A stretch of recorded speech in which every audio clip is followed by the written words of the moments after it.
This is the best. Do you hear me? Of the Paul Finebaum Show podcast. And welcome in. What a day this is going to be. A lot of important stories to deal with, and some great guests, and also some breaking news. And stop me if you have seen this headline before. Let's go to Knoxville, and there's another shakeup on Rocky Top. Tennessee, and amid reports of Davenport firing, Tennessee plans a statement. You're asking the question, who is Davenport? She is Beverly Davenport, chancellor, officially installed on February 15th last year. She made the decision shortly after getting the job to bypass Philip Fulmer, instead hired John Curry. That turned out to be a disaster. She fired Curry in December, hired Fulmer second go-around, and according to reports, she is now out after 1 year and 3 months on the job. Miami ought to lend Tennessee the turnover chain because there is enough turnover there to set a Guinness Book of World Records. Let's continue. Meanwhile, ESPN has just announced with the college football world that the new bowl is out, bowl schedule is out, and the playoff games will be earlier this year than ever before. They'll be on a Saturday. It won't be New Year's Eve either, the 29th. So finally, a good day for. Remember when Bill Hancock tried to sell us that bill of goods on how great New Year's Eve was? Yeah, thanks, Bill. Meanwhile, football coaches unanimously vote to support a new transfer rule concept. We'll talk about it later on with one of our special guests. Speaking of that, Shea Patterson, why he chose Michigan. This according to a Michigan report, of course. He said, I would have stayed at Ole Miss if it weren't for the situation we were in. I can live with throwing an interception in the national championship game or to get there in the playoff. It might be hard to live with that, but I don't know if I could have lived with not being able to get the chance to compete for one. In other words, no bowl game last year, probably no bowl game this year. We get it, Shea. Good luck. Meanwhile, Alabama at number one in the post-spring top 25, that according to Mark Schlabach. Man, that's a surprising story. And we welcome you to another day. It is the middle of the week. We'll reveal our own power rankings a little bit later on. A lot to do on the program today. Michael Collins. You ever met Michael? He's the crazy guy that you see on SportsCenter Sunday morning, Saturday morning, reporting live from golf tournaments. We'll give you his backstory today. He was a caddy once, and before that, he was a comedian. He's still a comedian.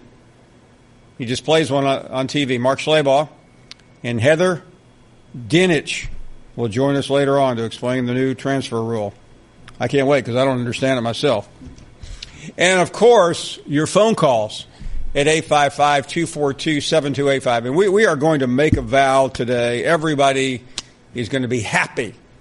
No bickering, no swearing, no name-calling, talking about how the show used to be. And the reason why things are going to be good today, every day we go into the booth, and there's Kubiak, there's Hayes. Guess what? Both are gone. A new era begins with Danny Bram and Randy Harris. Congratulations to both of you guys. What's up, Finebaum crew? History being made here. Thank you.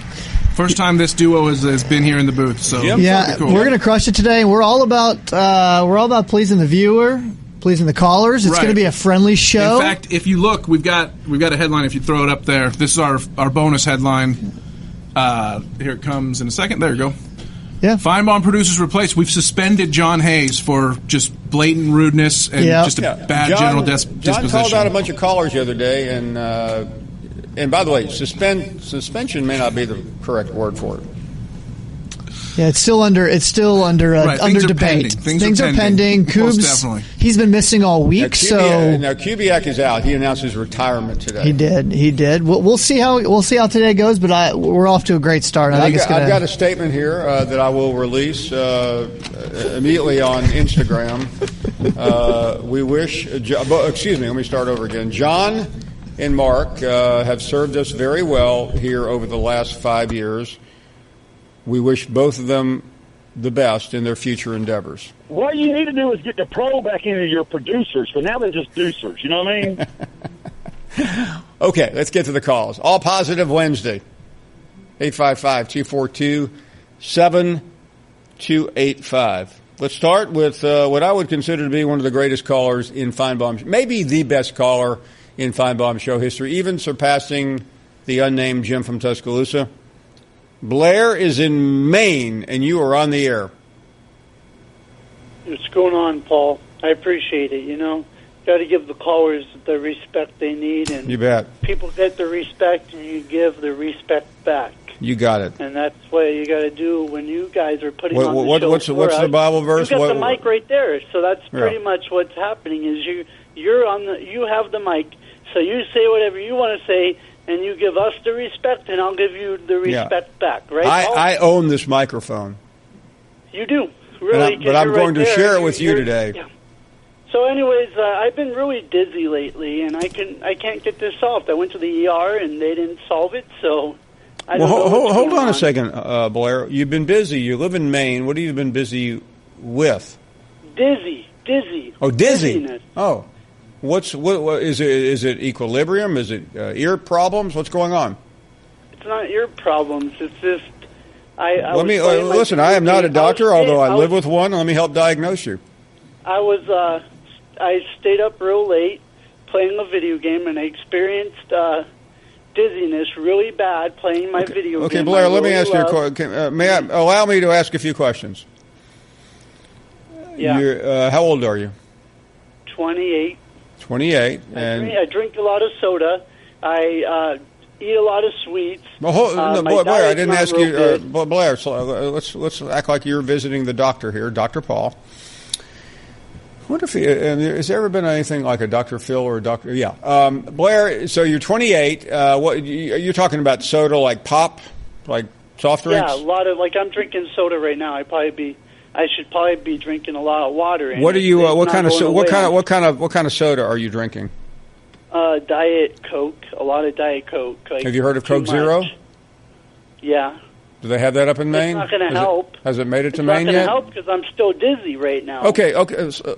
Blair, I'm going to ask you to calm down. Okay, can you take a deep breath for me? Yeah, I am. But bring it in, let it out. Bring it in, let it out. Why am I still dizzy at this young age? I should never be as dizzy as I am. Blair, I'm the doctor. You're the patient. Shut up already. Okay. Blair, you haven't had any hearing problems, right? No. That can cause dizziness. Do you have any vision problems? Vision, yeah. Obviously, you're dizzy. That was a trick question. I couldn't see my video game I was playing straight. I couldn't read the paper for the sports section. Blair, you're getting upset. Yeah, because I'm frustrated that I'm so dizzy. Blair.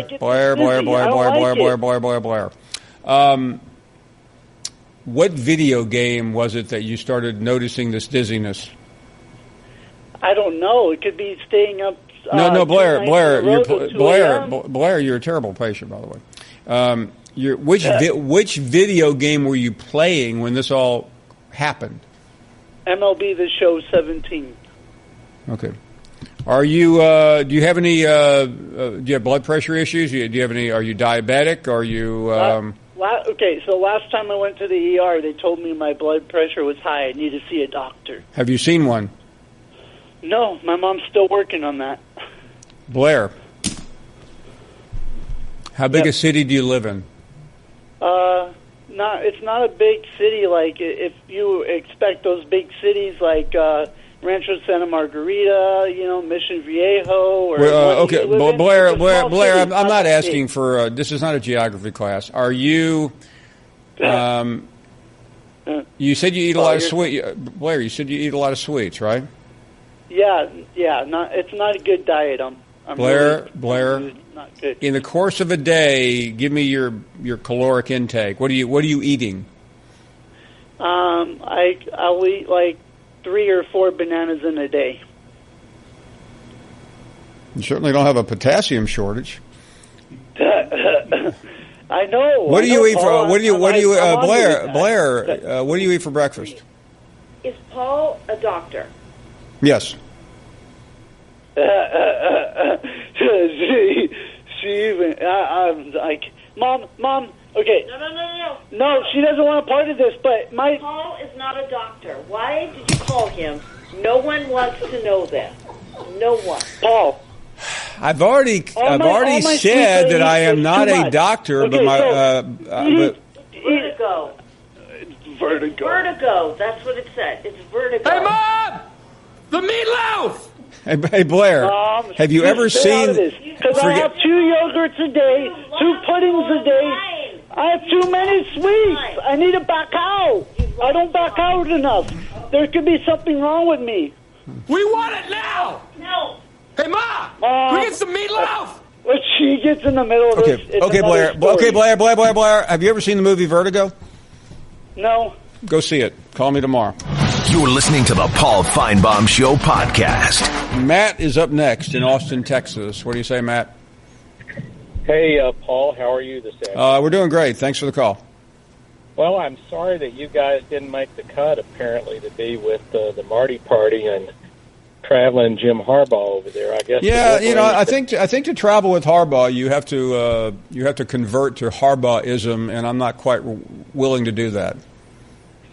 So I hope the invasion of France that he's doing works a little bit better than his invasion of the Big Ten. Yeah. But one thing about Harbaugh, he is 3-0 now in the month of April. He just can't seem to win in November. That's true. They took a nice picture of him and his team at the Arc de Triomphe the other day, and of course there haven't been too many triumphs in the Big Ten. Or at the Arch of Triumph. That's right, and I guess he's going to implement a bend but not break defense, and he's over there so that he can get lessons in retreat from the French. Otherwise, I'm not sure. There are a lot of jokes in there about the French military, but I will not tell any of them on this program. Hey, on a more serious note, you hear anything? I haven't heard anything in a long time about Baylor. You hear anything about Baylor? Yeah, I was at an event about a week ago, and a couple of guys from Baylor were there, from Waco, I should say, and one from Baylor. And I think the feeling is that it wasn't as bad as the record last year for Matt Rule. I still don't know why he took the job, but he did. He has a lot of guarantees, but I'm really impressed with his coaching ability. So Baylor took a year off from football, but I think they'll be back. All right. Thank you, Paul. Thank you very much. Great to hear from you. Really good stuff. Let's continue. Justin in Cleveland. Hello, Justin. Welcome to the show. Paul, this is Justin in Cleveland, the official Paul Finebaum Show ombudsman. The last couple of weeks, I've been doing some ground field research with the callers. I'd like to share that feedback with you now. First of all, now that you're offering medical advice, one of the callers would like to know, they say their friend, but take that for what it's worth, took a blue pill and he's had the effects for longer than 4 hours. What should he do? I'm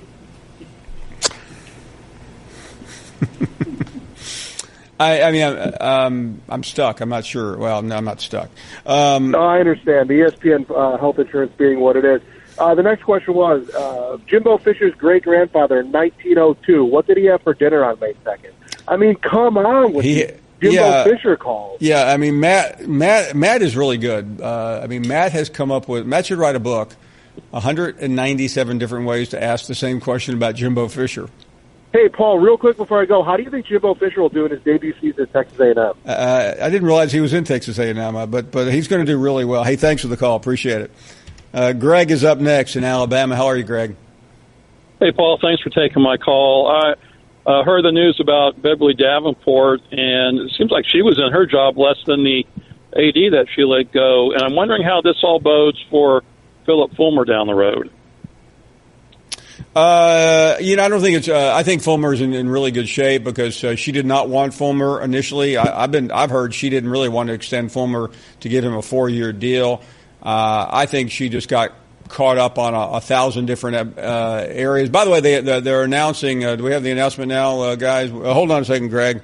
Apparently, you get fired as the chancellor. They name you a professor in the communication school. I'm not sure what that means about future journalists, but she'll be teaching in the communication school, according to an official statement. You have to really push the envelope to lose your job within a year as a college chancellor. I'm not sure I've ever heard of anything quite like this. Here's the official statement from Joe DePietro. He's the president of the University of Tennessee system. Now, that's a system that's over all the different campuses.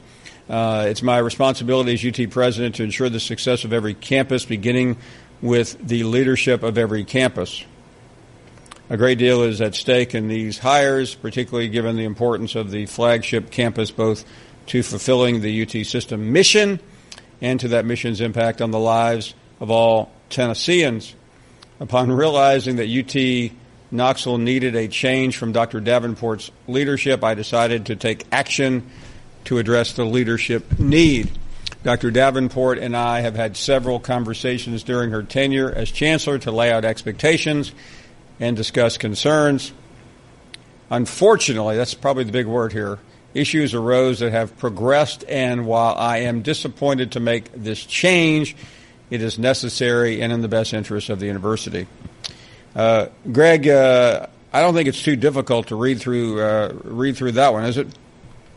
No, it's not. And I guess he's also following that Hippocratic oath of doing no harm.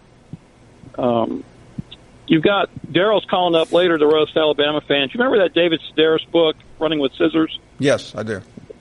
Yeah, well, he's co-authored a new book. It's a sequel to that with Darriel called Talking with Marbles. And it'll be out this week. So have a great weekend, Paul. We're down in Gulf Shores, and I hope you have a great week. Thank you very much, Greg. Good to hear from you. We've had a good start. I don't know if it's been a good start, but it's a start. You're listening to the Paul Finebaum Show podcast. You're not worth a flip. We have had a serious show already, and we decided we needed a break. We started. I must admit, I told you this once. I'm watching, or maybe I'm on SportsCenter with Matt. I can't remember where I first saw you, and I said to Matt Berry, we're good friends. So what's the deal with this guy?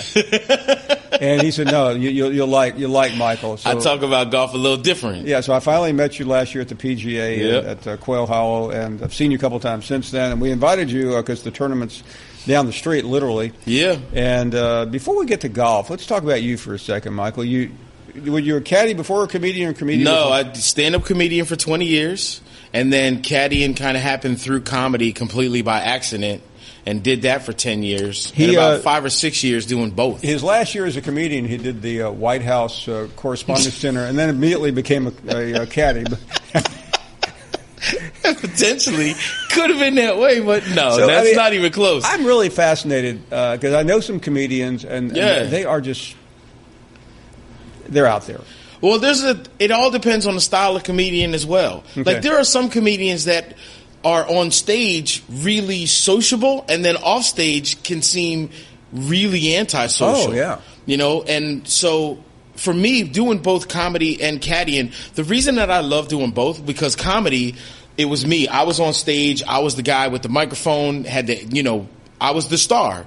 As a caddy, I'm the dude behind the curtain. Yeah, you're nobody. I'm nobody. It's great. And the player would have to stand in the camera, and they would be like, what happened on the par 3? Well, I hit a real good 7-iron. And I get to stand behind him going, yeah, you wanted to hit a 6-iron. I would have flown in the water if I wouldn't have said nothing. Like, it's cool.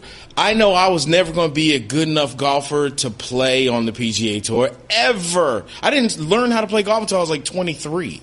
So the only other way to be inside the ropes is caddying, and there's no other sport, none, where you get to be a part of the team. Like, the coach can't go on any playing field whatsoever and just call a play unless you're like playing like t-ball or something like that, or the little kids playing football, and that's about it. So the fascination of the mental side of golf was just, I loved it. So I always tell people, comedy has my soul and golf has my heart. So as a comedian, and I say this because we have a lot of people that think they're comedians that call in the show. What's the challenge? I mean, obviously you have to have material, but you also have to be relatable to the audience. Yes. So Give us the secrets to being a great comedian. I don't know if there's a secret. If there's one, I'm asking a guy who's no longer a comedian. I know, but yeah, make believe. What's the secret to being funny now that you don't have to be funny all the time? Make believe you've had Chris Rock's career. I think there's a familiarity that people have with you as a person when they see you on TV or on stage, right. And I think almost every comedian who's become extremely famous, people see that person and they say, I know someone exactly like you that either looks like you or acts like you or talks like you. And I think if you have that connection with people. Did you have a go-to joke that you? No, because I didn't tell jokes. I just, whatever happened in my life is what I talked about. So, because I think that's also the most fun and relatable stuff. So you walk out on stage, and do you know when you look out there? Kind of. Yeah. I knew the subjects that I wanted to talk about. Now, the order that they would necessarily come out, I wouldn't know. And then if somebody started yelling stuff out, and if I had a heckler, it was you wanted that, didn't you? Yeah, I was cool with that. But you know what I found out? That and improv, when I was first starting out doing stand-up, if you wanted to do 5 minutes on stage, you had to do an improv. So we had all these comedians starting out, did improvisation, and then you were allowed to go do your own 5-minute set. And I have learned that because of that, I became a better journalist as far as asking questions to athletes and then listening to their answer and then following up a question with it. So so you go from a comedian to a caddy. Mm-hmm. And then why did that end? I guess I should ask. Well, Sirius XM. I started doing USA Network stuff. They had a show called PGA Tour Sunday, and I ended up doing 5 seasons on that. And then Sirius XM. You realize that was better than. I never missed the cut doing media. I never missed the cut, and it's free food and a golf cart. This is what happens when you stop caddying and carrying a 35. When you don't carry a 35-pound golf bag 7 miles every day, and you get a golf cart and free food. Ta-da! What was the biggest moment you had as a caddy? Oh man, there's a lot of them. Me and Kevin Stroman winning the Kodak Challenge together, because that was over half a season we were together. That was huge. But I mean, one of my favorite moments was getting Omar Uresti through Q School the first time. Wow. He had never made it through Q School on the West Coast. And I was performing the week before in the Bahamas and almost broke my is that as pressure packed as I read? Yeah. So, and that was the thing. I have never felt pressure like that before, and I had to stay cool and calm for him. It's the only time I ever almost threw up on the golf course. On the last day, we had a putt that was 8 feet for par, and we were on the number. So if he misses the putt, we're out. And if he makes the putt, we stay in with 2 more holes to play. You're sick to your stomach. Well, yeah, because he's bending down reading the putt, and he looks at me and he goes, I don't see it. What's this going to do? And I go, it's going to break a little bit left. And I found a spot, and I go, roll the ball right over this point right here, and it'll break and go dead center. And he looks at me and he goes, okay. And when he stepped in to hit the putt, I was like,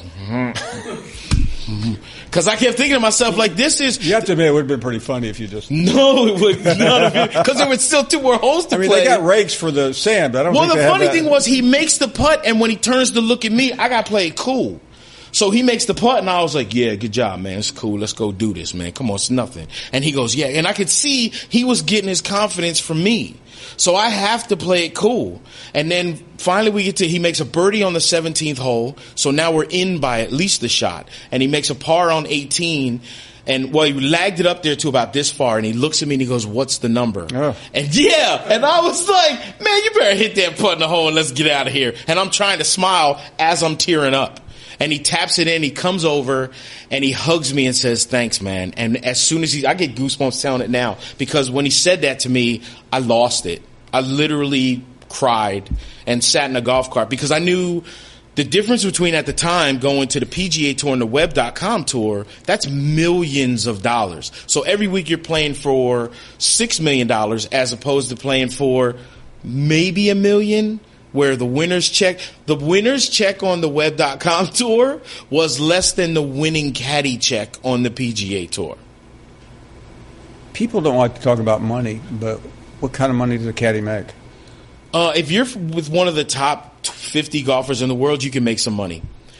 I mean, everyone thinks you get 10% flat, but it doesn't really work that way. You get a weekly paycheck, right?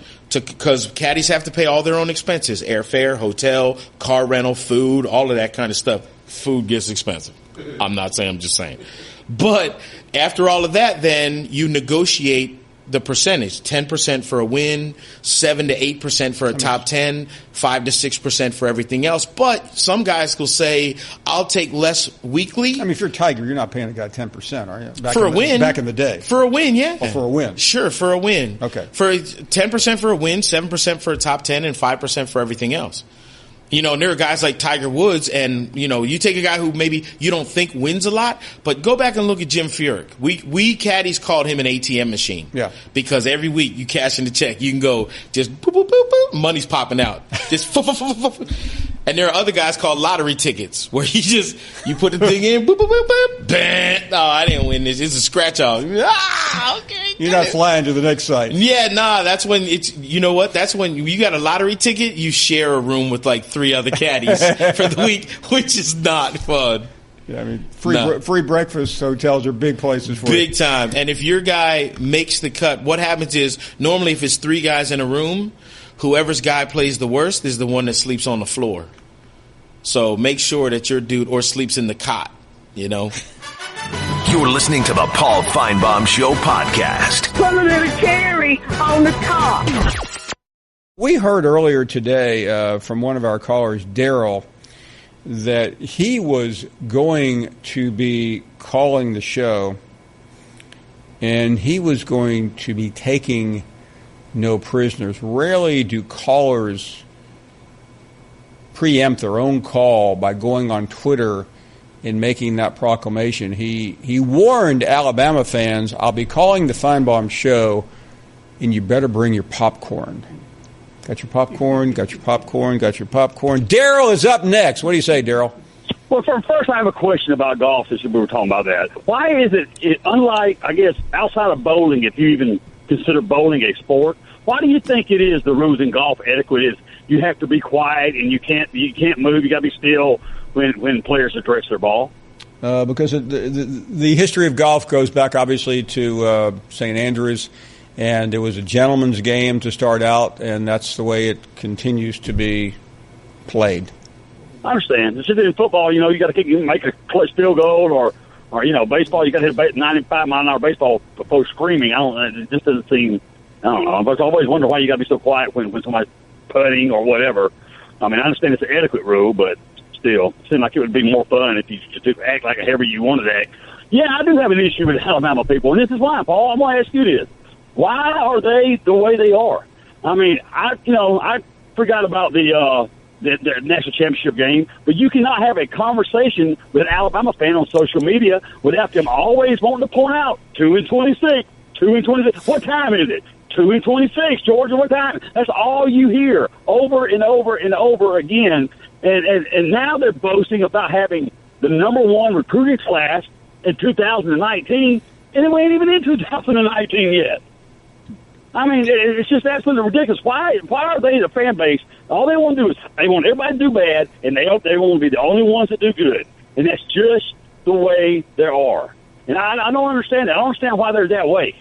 Do you have an answer? Well, Darriel, let me ask you a question. The Alabama-Georgia game is over the next day. What are you talking about on this program? Well, I'm talking about Georgia, but I ain't boasting No, about it. you're not talking about Georgia. You're talking about how your team got jobbed in the game. I agree Alabama should have won the game, okay? But you know what? That is not a spectacular play like they try to make it out to be. It's not as spectacular as that 36-yard shank field goal they missed. There's nothing spectacular about a guy being wide open on busted coverage. A spectacular play would be like when Tennessee beat Georgia and the guy went up there and caught the Hail Mary with all these defenders standing around. That's a spectacular play. Throwing the ball to a wide-open receiver is not spectacular. They won the game for them, but it ain't all that. They're trying to make it all into something. And now I got another question for them. They're no better, Paul, than anybody else. I think the facts have proven that, okay? If you take away Nick Saban and you take away Bear Bryant, their tradition really ain't that much better than anybody else's, which proves to me that they require a great head coach to have success, just like any other school. But to hear them, you just go to Alabama, you're just going to be great. That's not the case. Well, Darriel, first of all, you clearly don't understand Alabama football history to make the statement you just made. Well, okay, how many national championships have they won, Paul? Well, really? How many have they really won? Well, I mean, they've won 17, but you're talking about Gene Stallings won a national championship. Okay, they won 17. How many did they win under Bear and Saban? Saban won 6, and Saban's won 5, and Bear won 6. Okay, that's 11. You pull those 11 away, that leaves, 6?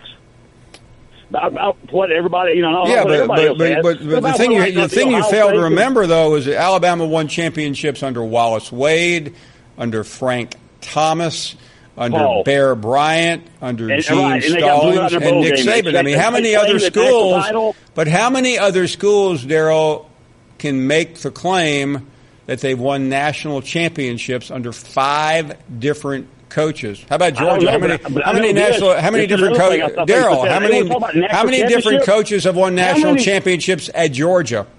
Georgia, LSU, Arkansas, Florida, and Georgia have more national championships than the University of Alabama. That's the fact. They always want to. Well, first of all, Darriel, slow down a second. You asked me a question. I mean, Wallace Wade, I believe, won 3 national championships. At Alabama. But you're giving credit to national championships that were won when they got blown out. No, I'm not. I mean, these are legitimate national championships in 25, 26, and 30. You remember those, don't you? Okay, out of the 6, then that would be left after Bear Bryant and Saban, how many of those 6 are legit? In your opinion? Well, the only one I don't think is legit under Bear Bryant is the one he won in '73 when he lost to Notre Dame in the bowl game. I think that's illegitimate. And did they finish 3rd in the conference one year and they claimed a national title? Well, yeah, that's true, but that was before my time, so I can't answer to that. And I would also wonder why every time Auburn seems to have a good football team and there's something on the line, they can't beat them. They are 0-3 in their last 3. Cam Newton, the kick 6, and then this year. Why is that the case? If they're so much better than everybody else. They're claiming to be number 1 right now in recruiting in 2019. Hey, Darriel, let me, you talked so much I can't, did you say, you said Alabama has all these national championships. Who did you say had more national championships than Alabama? LSU, Arkansas 2, Florida 3, Georgia 4, then Alabama's 5. I looked it up. Are you kidding me? No, I am not kidding you. National titles. LSU has won, I believe, 3 national championships.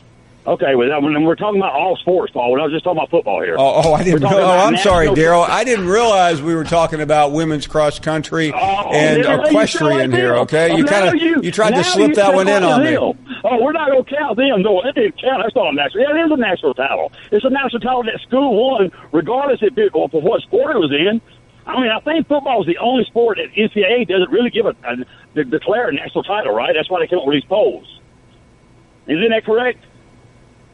Darriel, I am so lost in this conversation. I really don't know what to say. Let me just say it like this. They're not as good as they think they are. They've beaten Georgia the last 2 times in championship games, barely, okay? And they're slipping, and we're catching up to them. And I can't wait for this season to start. See you, Paul.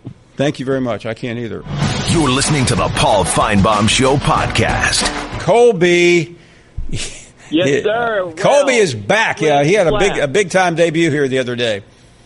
You better believe it, Paul, and this is what I got to say. Splish, splash, I was taking a bath, and not some ordinary bath. It was a bubble bath, and I don't know if many people have bubble baths anymore, Paul, but there I was taking a bubble bath, a rubber duck floating away, and a nice little musical jam playing in the background. And what was that song? Well, Paul, it was Money, Money by Billy Idol. And when I think of money, money, I think of Paul Finebaum. I think of ratings, and ESPN needs to wake up and give more money, money to Mr. Ratings himself, the face of ESPN, Paul Finebaum. You may ask me, who wants to be a millionaire? You're asking me the wrong question, folks. It should be who needs to be a millionaire. And the answer to that $1 million question is plain and simple, Paul Finebaum. But here's my question all the way from Little Rock, Arkansas, from the Woo Pig Suey Nation in the Diamond State. Do you foresee, Paul, the SEC expanding in terms of adding teams to the greatest conference in the world? I know this is purely hypothetical, but based on your football and sports expertise, what teams make financial and geographical sense? And in the same line of thinking, do you think any current SEC teams will leave and jump ship to another conference in the future? Could we see perhaps a Florida State, Oklahoma, or really no one? And my final question is this, Paul, and I know it seems a bit random, but I am curious. What are your overall thoughts on Vince McMahon rebooting the XFL? Will it last this time around? And could we see the XFL introduce a team that could make history? And I'm talking about the one, the only, the Little Rock Finebaums. Paul, thank you as always. And remember, the Paul Finebaum Show is the best show to watch, the best place to call, and has the best host. His name is Paul. Over and out, my friend. Rack 'em. The one question I will answer from all of that, Colby, in terms of expansion, I do not see expansion right now in the SEC. It takes a very long time to bring schools in, to digest. We're about 6 years removed from A&M and Missouri. They both have shined in various sports, but it does take a while to redo and reboot the schedule. And I don't see anyone out there on the horizon. The one school that I've always thought would be next, if the SEC had a wish list, would be the University of Oklahoma. But I do not see that happening right now. I think Oklahoma and Texas are joined at the hip. You're listening to the Paul Finebaum Show podcast. You're not worth a flip. Let's check in with Domer up next in Birmingham. How are you, Domer? Top of the morning, Paul. How you doing, my friend? You got it. How are you? Hey, doing well. Hey, look, I want to jump in on that Darriel conversation, and mainly regarding Alabama. I mean, everybody knows Georgia, has won one national championship, and they needed the longest onside kick in history to accomplish that.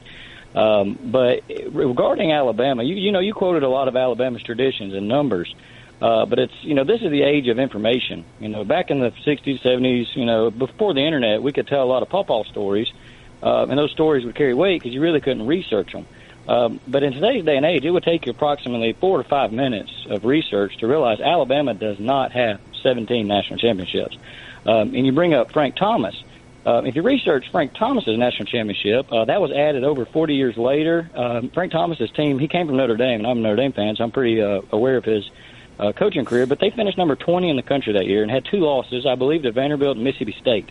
And after that, when Barry Bryant was the coach, in 1985, Alabama only claimed 6 national championships in their own sports director. And then, as soon as Barry Bryant retired, well, actually in 1986, their sports information guy, Atkinson, added 5 false national championships. So if anyone, we can say Domer, hold on 1 second. Let me make sure because Wayne Atkinson's a close friend of mine. I want to make sure his reputation is not impugned. He happens to be the director right now of the Billy Graham Library in Charlotte. And he is a fine man, but don't act like he just created this out of clear blue. You're right. I mean, they did go back and start claiming. However, what difference does it matter? Answer this question. I mean, I cannot argue. Okay, listen, before you start giving me stats, let me also tell you that I wrote a column years ago stating a lot of the same things you just got through saying when this happened. So, I'm this is not a new discovery for someone who's covered Alabama football for most of my life. But your listening audience, they may not know this. A lot of people don't do research; they just listen to Pawpaw, and Pawpaw told that story for a long time. And in the age of information, we should just research this because it's kind of a big deal for schools. Well, I think we should research everything. And frankly, I don't really care whether Frank Thomas lost 2 games in 1942 or whatever it was. I've already pointed out what I think about the 73 national championship. The point is, in 73, when Alabama won, whether it was a UPI or AP, UPI Coach Bowl, that was a legitimate national championship at the time. Now, I disagree. Well, Domer, we can have a conversation, or are you going to try to talk over me? Because there are a few things I know and there's a few things I don't. It was recognized by, I can't remember, I really don't remember, I think it was the UPI, as a national championship. They gave the award before the bowl game. Now, you could also argue Alabama didn't win a lot of national championships that they should have. That has nothing to do with this. But since then, you cannot argue with the national championship in 78 or 79. You can't argue with the national championship in 92. And you sure can't argue with any of Nick Saban's 5 national championships. I agree with you unequivocally. All I'm simply saying is Alabama has 11 legitimate national championships. Okay, that's a fact. 1973. Well, Domer, and you're a fan of which school? I'm a Notre Dame fan, and we have Notre Dame has a policy. They only claim consensus or AP national championships. They've been awarded the national championship 11 other times in addition to that. So they actually could claim 21 national championships if they did not have integrity. Well, I think we should all stop and bow down to a school that with so much integrity as Notre Dame. Listen, I don't really want to have this conversation any longer because it's been hashed out for 30 or 40 or 50 years. I've done it myself. If Alabama wants to claim 17, 23, 173, I really don't care. All I know is what's happening right now. Alabama has won 5 legitimate national championships in the last 9 years. Domer, how many has Notre Dame won? You're listening to the Paul Finebaum Show podcast. Put a little cherry on the top. Hi, man. Hey, good afternoon, Paul. Afternoon. I guess I'm going to have to go Joe from Red Bay and apologize for yesterday. I had no idea that was one of the 7 words you could not say. But I guess it is. I can't remember what you said. So it's 8 words. Oh, okay. Paul, what would really be helpful for y'all is to, on your screen, instead of putting Jim's email, Twitter address, or whatever, put up the words we can't say so we don't say them. Okay. I mean, y'all can do it. We can't.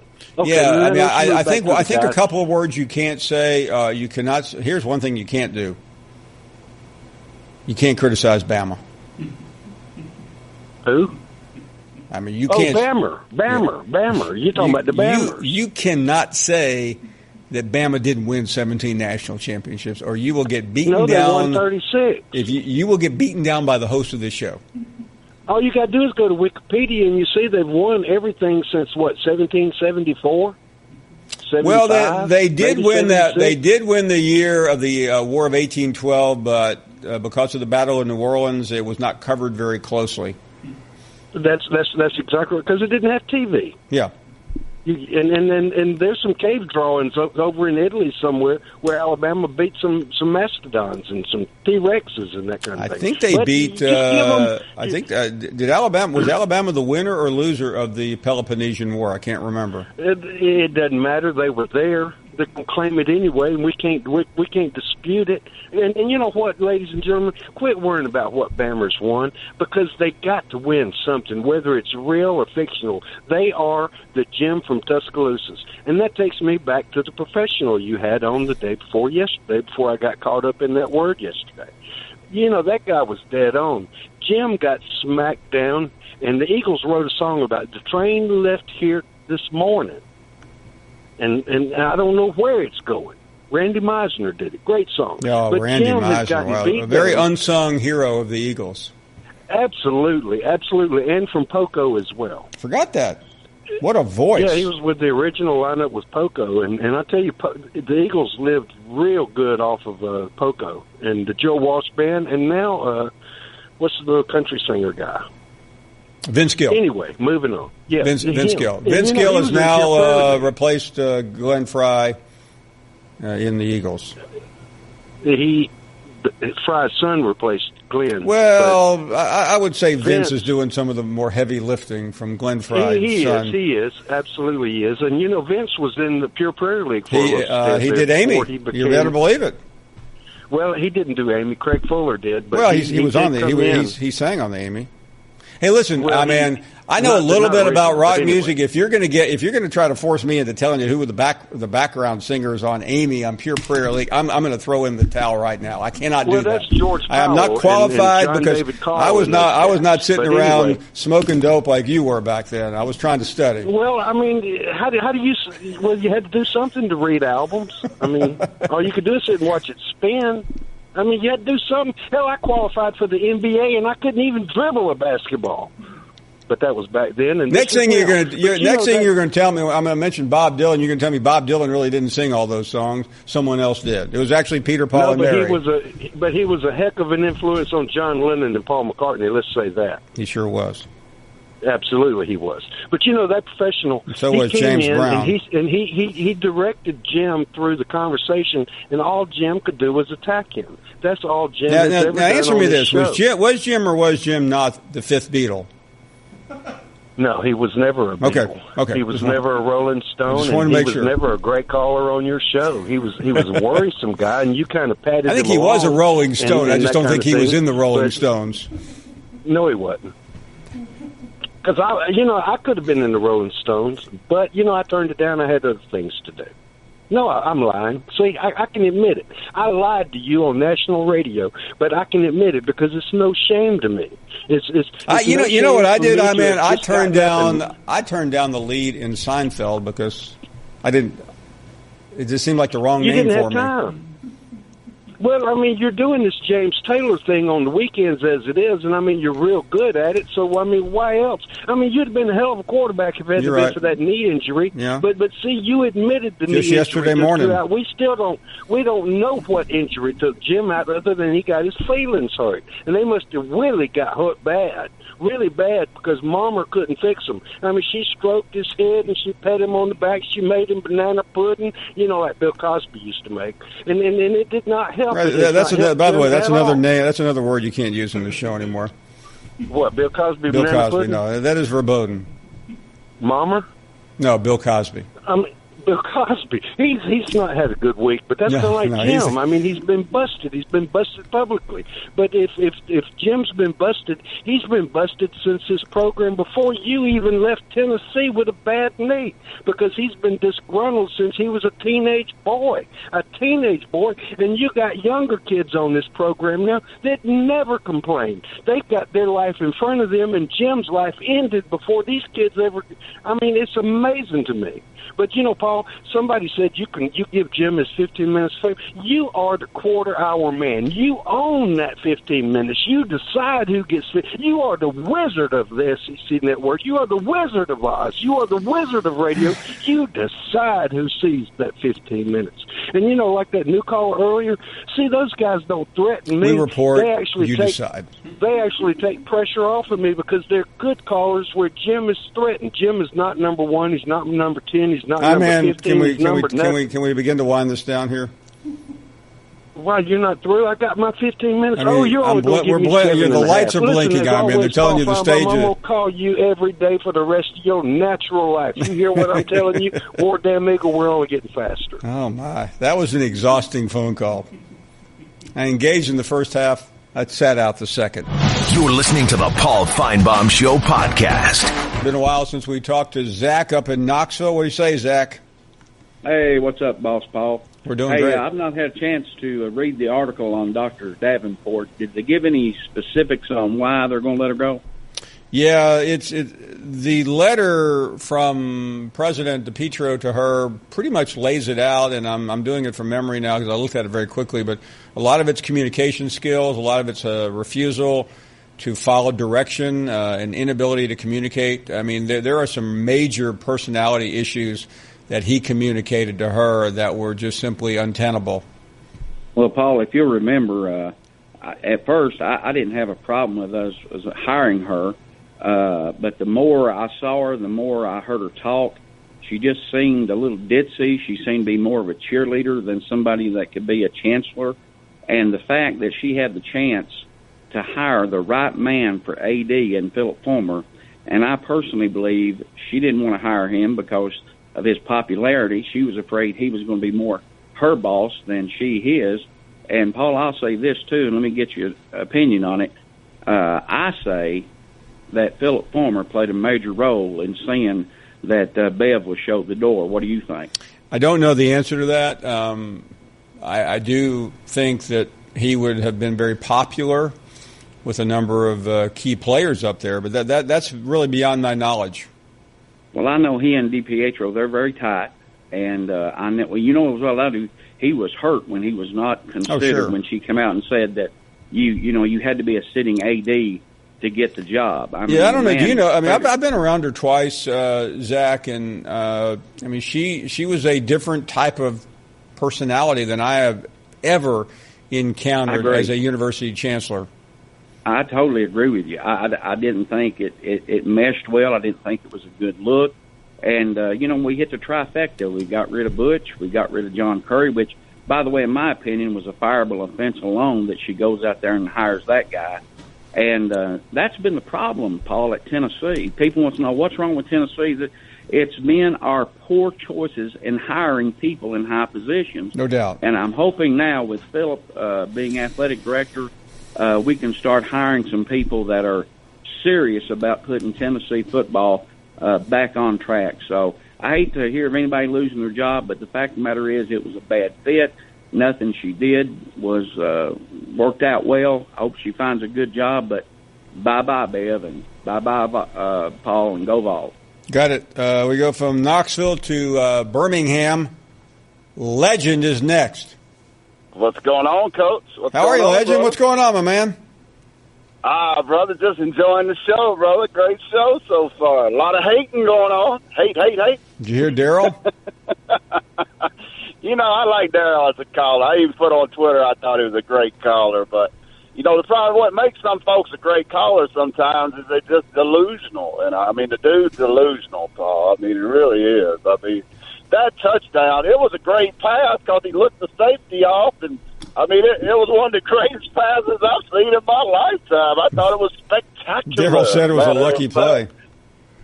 Brilliant. But, they just got to get over the fact that, we are who we are. I understand, Paul, because I'm a lifelong Colts fan. And I have that same hatred for the New England Patriots. So I understand how the Georgia Bulldogs feel.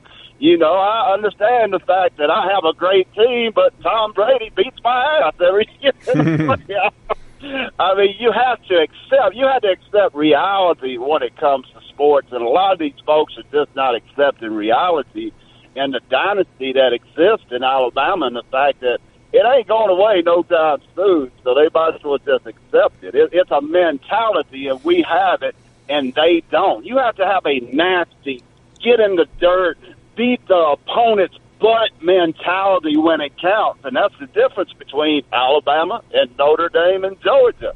But I would like to tell QB like this right here in Golden Domer, as a Colt fan, I really appreciate that 330-pound beast Quentin Nelson that we got.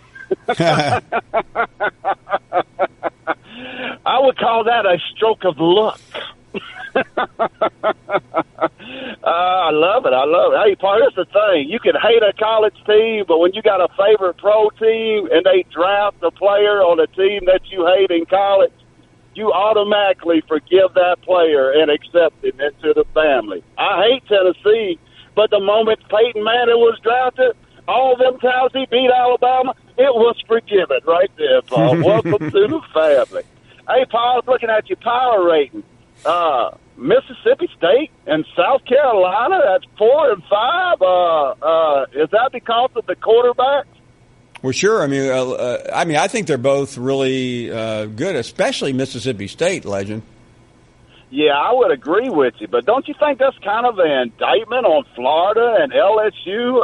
If I'm Alabama and the power ratings are out, and Mississippi State and South Carolina is ahead of me, that's kind of an indictment that my program might be headed in the wrong Legend, direction. let me ask you a question. Did you see the Mississippi State-LSU game last year? I did. I like Mississippi State. Yeah, they put one on them. Some of their players. There's a coaching change going on down there too. So do you think that they keep on running the way they were running? Well, what I really like about LSU is the spin that's coming out of there about what a bad guy, what a bad man Matt Canada was. He was hired because the administration wanted some creativity on that offense, and Orgeron did not let that happen, and now he's back to yesterday, and everyone thinks it's great, but I'm failing to understand that, Legend. Explain it to me. Well, I don't understand it either, Paul. But here's the thing about it, and I know our friend Tim Brando is a big LSU fan, and I had tweeted the other day that Coach O would be O for never versus Alabama during his years at LSU. And here's the thing. When you are a marquee program like LSU has been over the last 10, 15 years, you do not settle for a Coach O, Paul. These are totally wasted years. LSU can get rid of him this year, or they can wait 3 more years before they get rid of him. But when you are slipping to 7th in the power ratings and you are LSU, you need to realize that I don't care if he sounds like a good old boy, he sounds like Fairbright or whatever. It's time to get him out of there, Paul, in my opinion. I mean, Mississippi State ahead of LSU? What in the world is going on, Paul Finebaum? And so you telling me South Carolina is the main competition for Georgia? Yeah, I mean, if you watch the SEC last year in the East, Legend, yes, that would be my answer. But that's an indictment against Florida. But thank God they finally went and got Dan Mullen. Maybe that'll help them, Paul. I'm kind of proud of Georgia, and I'll tell you why. As an Alabama fan, we want some folks to step up and be competition. We want some folks to get real. We've been carrying this conference forever. It's time for some of these powerhouses to come alive. I was glad to see Tennessee got a 5-star player yesterday. Pruitt already paying off. So, I mean, that's good for Tennessee because that's what it's going to take right there. But, Paul, if I get off, I just want to tell man, I want to evaluate this call. That was real garbage. Stay thirsty, my friend. You're listening to the Paul Finebaum Show podcast. You're not worth a flip. Heather Dennis joining us, and I don't know. I mean, obviously, I am way down on the lowly list of ESPN talent. I got a road trip the other day to Athens, Georgia. I think I have another one coming up to another Starkville. I can't remember where. Heather's in Arizona. She was in Dallas the other day. She'll probably be in Honolulu tomorrow. Heather, good afternoon. How are you? Paul, I'm trying to meet the Hawaii coach to work that out. Yeah, you've got the gig, no doubt about it. Let's talk before we get too deep into the bowl situation. We want to throw a headline up here, and I'll read it to the audience, and then we'll get back to the bowls at the end of the conversation. But there's a story out: football coaches unanimously vote to support a new transfer rule concept. This has been much discussed, a lot of reaction to this. Tell us what it's all about. Well, Todd Berry, the executive director of the AFCA, yesterday told us that they have an idea, and the idea is to, if a player leaves a school and goes to another one and sits out that year like they usually do under the current NCAA transfer rule, if they go on to graduate at that next school, they can get that year of eligibility back, which essentially, Paul, opens the door for a kid to play football for 5 years, which is interesting. And, you know, some coaches really didn't flinch at the idea of that. They said, well, look, you know, the proposal out there for red shirts to play 4 games is essentially similar to that. So they weren't too surprised about that. But the other piece of the puzzle that the coaches really like is right now, if a player leaves that school with a GPA that's under 2.6, that school gets dinged in the APR point. And under this new idea that the AFCA has, that GPA would transfer to the next school, and then the hope would be to incentivize that student to get his GPA up, and for the school that he's going to say, we're going to help you graduate and get that up because now that APR is ours. Very, very interesting. A lot of reaction coming in on that, Heather. Let me share with you share with the audience some comments from Urban Meyer, the Ohio State coach. Certainly had a lot to say about this. He said, I think it's a very touchy subject. I think all of the coaches are worried about the wild, wild west mentality. There's still more dialogue to be had. I am a fan of the graduate transfer. I bet he is. Once they achieve the ultimate goal of getting your degree, they've earned that right. This is kind of tied to that, which kind of makes sense. By the way, it's kind of hard to use kind in the same sentence twice. Good going, Urban. I hope everybody just presses pause and let's really think this thing through, what's best for the player and the sport in general. This could be a major blow-up if it's not well thought out. That is Urban Meyer. Any reaction to that, Heather? Well, I talked to him about that, and I think, honestly, he was probably more cautious than any of the other coaches or athletic directors that I talked to. Everybody that I've talked to was so frustrated with the transfer rule and the whole concept of it. And Sandy Barber, the athletic director at Penn State, told me yesterday, you know what, we need to all think outside of the box. So I'm not going to say that this isn't going to happen. And it's a long way from actually happening because the AFCA doesn't really have any control over whether or not. They just put the idea out there, and then there's a NCAA transfer working group that would have to submit the proposal, and just a lot of steps to get it through and get it passed that likely wouldn't even happen until I think about August of 2019 is the most realistic timetable for it. But Urban doesn't. He has concerns about the transfer rule, and his big thing was if these players can graduate, that should be our main goal, and that rule that we're talking about now, this idea, would certainly help players do that.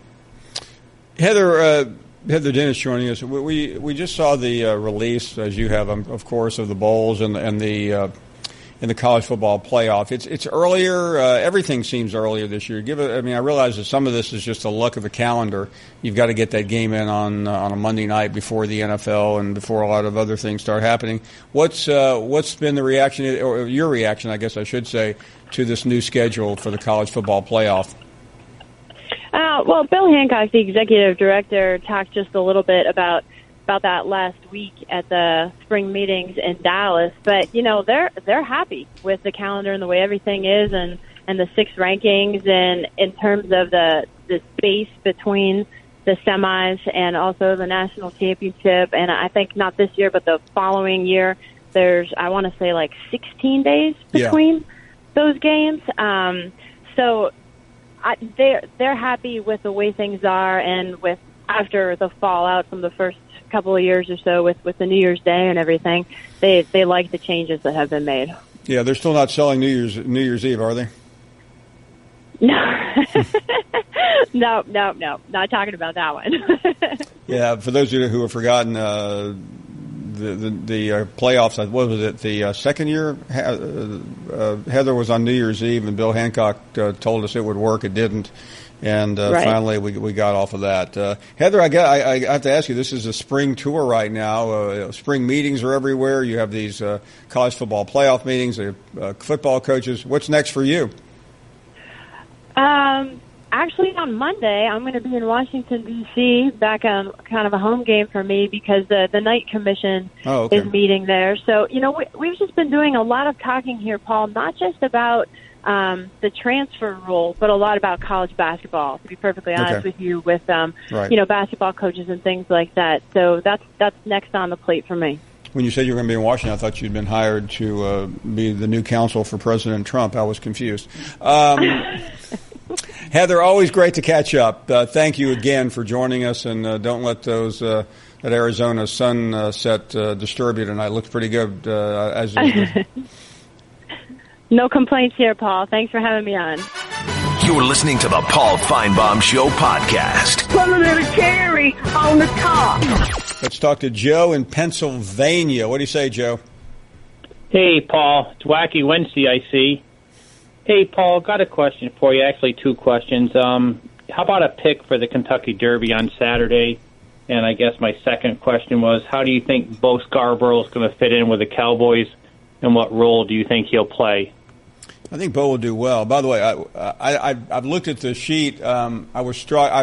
I admit, I used to cover thoroughbred racing. I have not done it in a while, so I would be the wrong person to ask. But I do love the name Mendelssohn. It is hard to beat that. Not only a great composer, but I've never seen a horse named after a composer. I think that's who it's named after, isn't it? Yeah, that's correct. Wow. Some symphonic music as we run for the roses. Do you play the horses, Joe? I do. Give me some advice then. Well, Justified is probably right now the front runner, I believe. Big favorite, I think. Yeah. Yes, and Good Magic is another horse that I've liked and I followed as a 2-year-old. Yeah, I've heard a lot about Justified. Yeah. Now, which one is the Bob Baffert horse? I'm trying to remember. Justify. Okay, yeah. Yeah. He's the best. Yeah, absolutely. And the more I see that horse, and it's a beautiful horse as well, and it just kind of reminds you of Secretariat. That's hard to believe was 45 years ago. That is hard to believe. Yeah. 1973, I know. Wow. We're dating ourselves, Paul. I remember that. I remember Secretariat, and then the one I also remember was it Affirmed?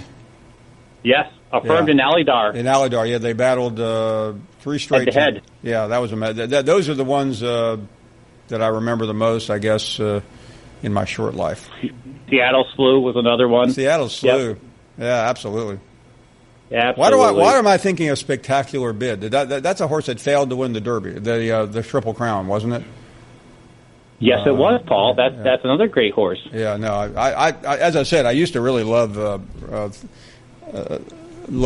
Triple Crown. I for some reason have not paid much attention to it in recent years, but I will be watching.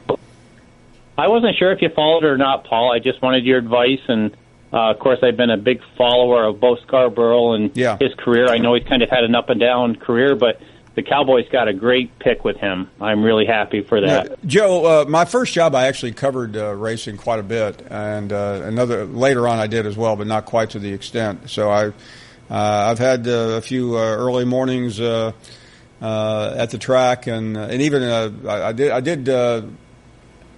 It was for the final race of the year. I can't remember what it was called at Churchill. It was in November. It was a big race, but I knew someone who let me come the day before at sunrise at the stables, and that was really just an incredible memory. I would love to do that again sometime. But when you wake up with the horses, it is something to see. Wow. Yeah. Well, thank you, Paul. Thank you very much. That. Let me, I was stumbling between Mendelssohn and Justify. Let me ask a guy who probably knows more about thoroughbred racing than anyone in the history of this show. What about it, Jack? There you go, baby. I woke up with a few horses, I guess you could call them that. Do you play the Derby? No, they had over at Birmingham. I played a little bit, man. I just couldn't get into that. I just didn't, But, Larry, I don't know. I can see you in a white suit and a red bow tie, sipping a mint julep. But by the way, this year it's Cinco de Mayo, so. Whoa! Yeah. Can you imagine Larry with all the muckety mucks at the Derby Saturday afternoon? And Larry, I'm telling you, there is serious money in those boxes at Churchill Downs. You got that right. I'll tell you, I would probably rub Dan top of his head for luck, because people that are going by usually bring you luck. I think you would. I think you'd be the hit. Oh yeah. I mean, it'd be. Listen, when I dress up and deck out, Jack, I mean, them women flock around me. Larry, what's the time? I mean, aside from serious and unfortunate events, when's the last time you really got decked out? When I really got decked out? Yeah. Let's see, it was about 10 years ago.